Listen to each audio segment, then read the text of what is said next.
What's going on, guys? Welcome back to the channel. My name's Kurt. I go by Wheysted, and today I want to talk to you about a song I just put out. It's actually a remix by Virtual Riot. The song is called Remedy, and in this song I made like a future bass style drop. The chords are very big, lots of layers and stacks, and it's very thick overall. And I want to show you how you can achieve this in your song itself. So without further ado, let's get started.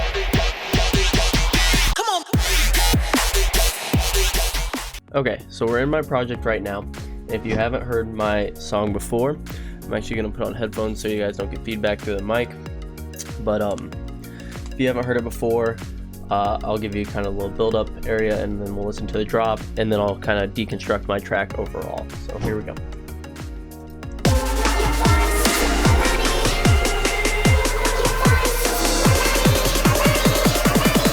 Music to my ears.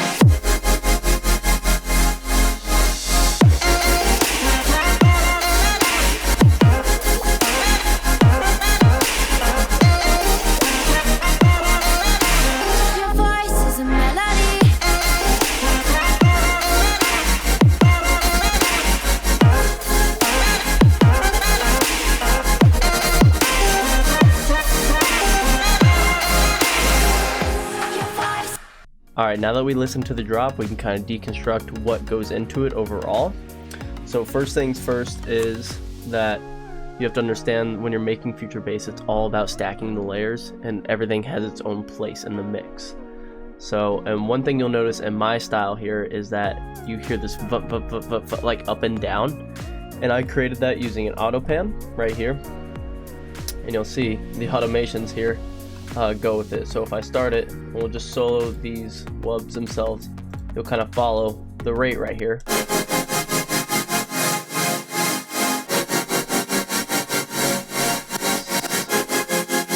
you can kind of see how it's going with it, right? The auto pan is huge. I mean, it's what makes this. I mean, if I turn it off, it's gonna sound completely different. Ready? It's gonna sound like really loud chords. So as soon as you turn that back on, it kind of gives it that movement. So auto pan's huge, and to create this effect, normally when you load up a auto pan, it's going to come like this, where your rate is that, and you guys can't see any of this. Pan, so you guys can see how it originally comes in.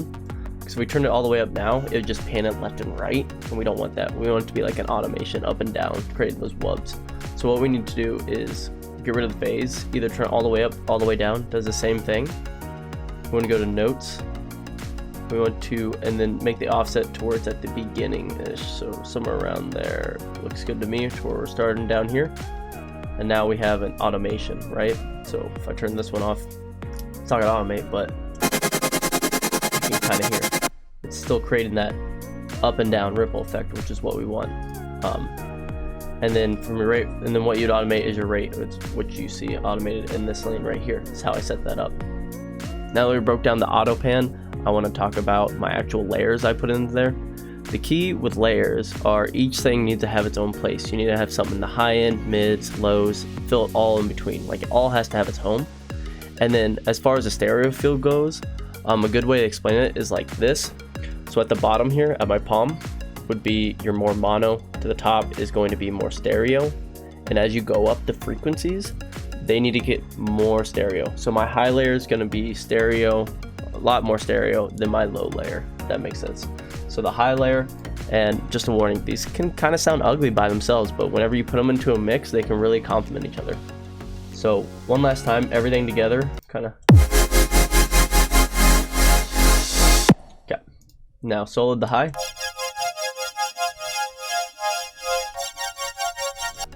So you can see, I just created a serum patch over here, just basic shapes, a little bit of high end. Chorus is going to help with that stereo field overall, and hyper and dimension as well is going to help with the stereo field. Voices are going to be huge in this. When you're doing these types of layers, it can be really hard on your CPU, so you might have to freeze some layers over time. and then you'll see I have it EQ'd higher up, because it really doesn't need a home down there in the lower EQs, because I have stuff that's going to fill that I want to be present in the mix. And then I took out harsh frequencies, obviously, and just took out what I didn't want in it. So that was the high. This is a low mid area. You can already tell that it's EQ'd lower. It's not competing with a high end, right? So we'll hear that. Very calm.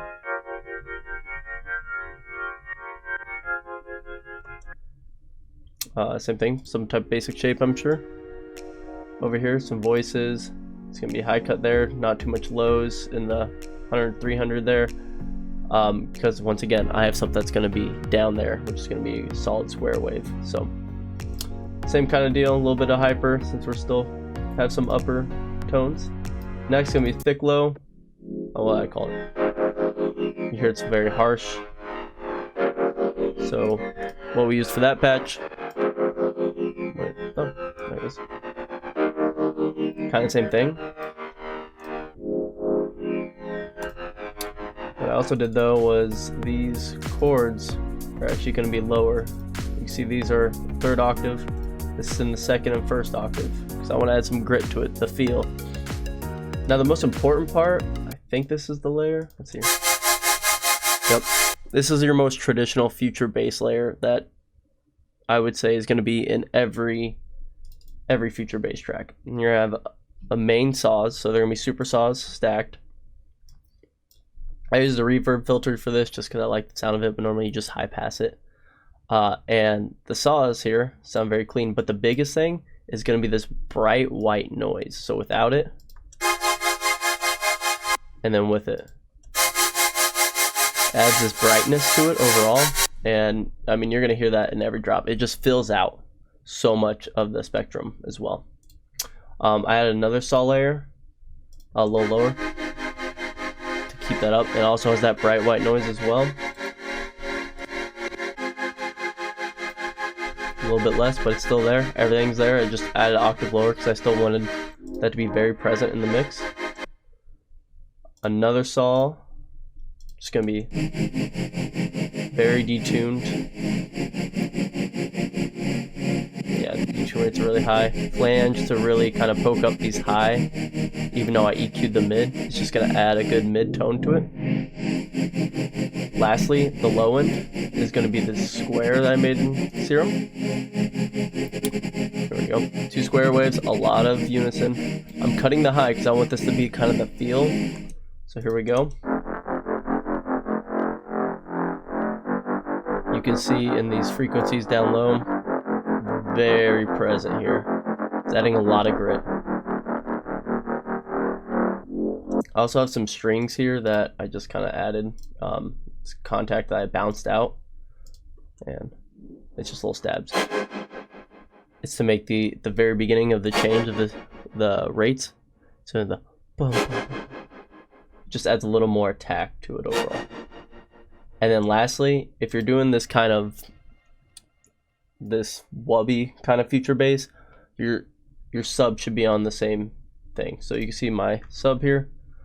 Oh, it's I think it's on the subgroup. Yeah, there it is. I copied the same exact auto pan and pasted it down here and just turned it on whenever the drop comes. So if you're listening on a phone or headphones, you might not be able to hear this, but it's gonna be a sub right here. And you kind of feel oscillating.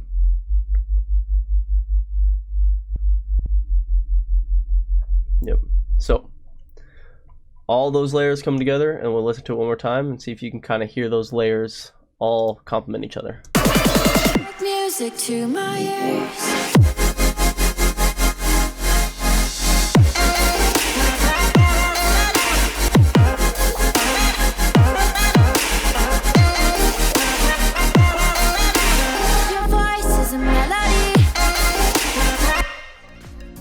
So yeah, another thing to put in too is an auto filter. It's really popular in songs. Just kind of bring it back in, or introducing future bass. Always just kind of, I do it here at the beginning too. You'll see that this auto filter starts out low and it's going to come up like this right here. adds anticipation, adds a lot of excitement. I do it again here. So that's how I created my little future bass drop in my song. If you liked it, feel free to check it out. I'll drop it in the description link below. Other than that, I thank you for watching. If you have any questions or anything in the future, just let me know or comment down below. Other than that, I'll see you in the next video.